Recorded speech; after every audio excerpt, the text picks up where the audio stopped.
Recently, I wanted to test and validate an idea for an Alexa skill that I've been working on. That idea was to make a skill that would use the State Department travel warning feed to provide updates on what the hazards were traveling to different countries. Before building the skill, I wanted to validate some of the assumptions I was basing it on. To do that, I decided to reach out to my friends.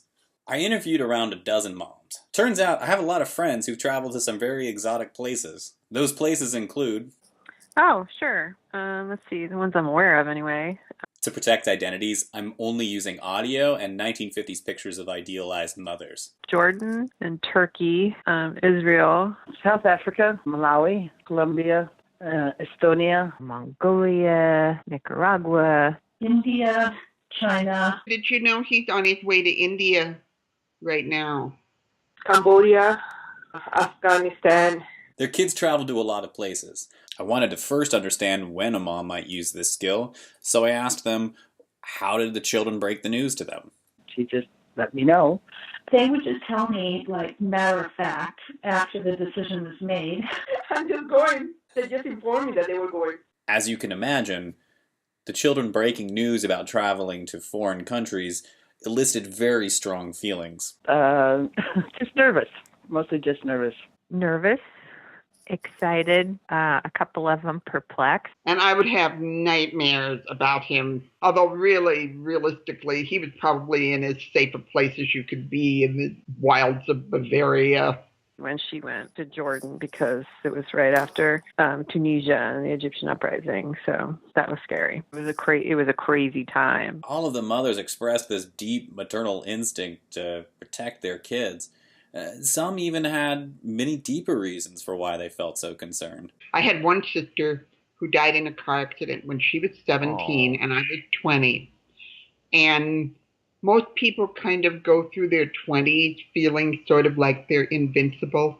And I didn't have that feeling. I was always like, what can go wrong? And how fast it can go wrong. And unfortunately for my kids, that colored my reactions. And on top of all of that, many expressed a feeling of guilt for even letting their kids go. Like I've told many people, I'm like the worst mom on the planet because I sent her there, you know. The mothers confirmed that they did leap into researching. Well, the Peace Corps put out a book, and I immediately read that book. I also just used the internet, Googled things about Panama. So with all of that stress and concern, what types of questions did mothers have when their children were traveling overseas? There was one big overriding concern. All I care is that my kid is safe and nothing bad happened to him. Are they going to be safe? And that's always been my biggest thing, is the safety. Health and safety and well-being.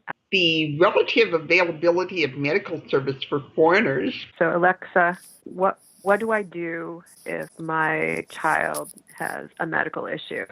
Jess, if I need a doctor in Delhi, who do I call? Crime rate.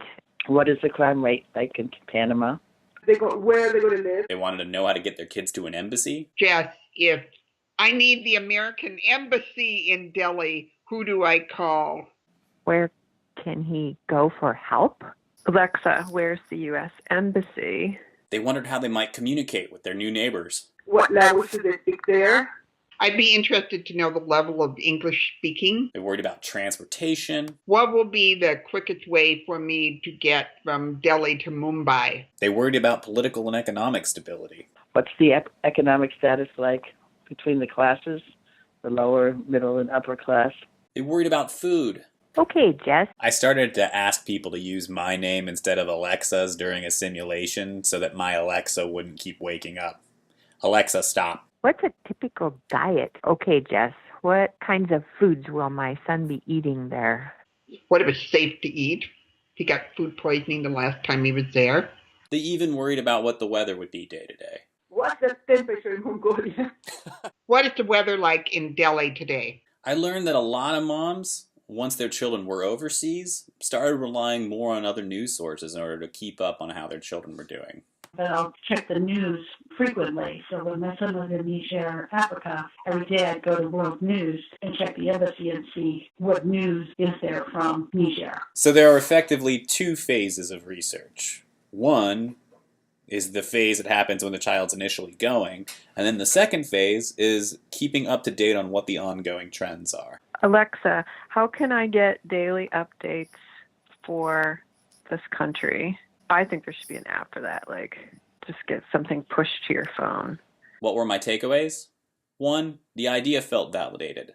Mothers trusted the State Department as a website and source, and on top of that, they wanted to ask general questions about whether or not there were travel warnings. Say, Alexa, what are the State Department warnings for this country? Alexa, how long have the travel warnings been in effect? Number 2, they asked questions that were beyond the scope of what I originally intended. Originally, I just wanted an app that told you whether there was a travel warning. The mothers asked some very specific questions. It made me look at some other resources like UN data, World Bank data. I don't know if I'll be able to code them in time for this contest, but I might expand it in the future. 3, I learned our mothers are really, really sweet. Many of them seem to have done a delicate balance. Yeah, on one hand, I know that parents are supposed to applaud the idea that you've raised these people who want to explore and investigate and see the wider world, but on the other hand, there's still this sort of tether between you and them, no matter how old they are. It made me greatly appreciate my mother. I hope it helps you appreciate yours. Thank you very much for watching. If you have any questions, write them in the comments and I'll try to respond.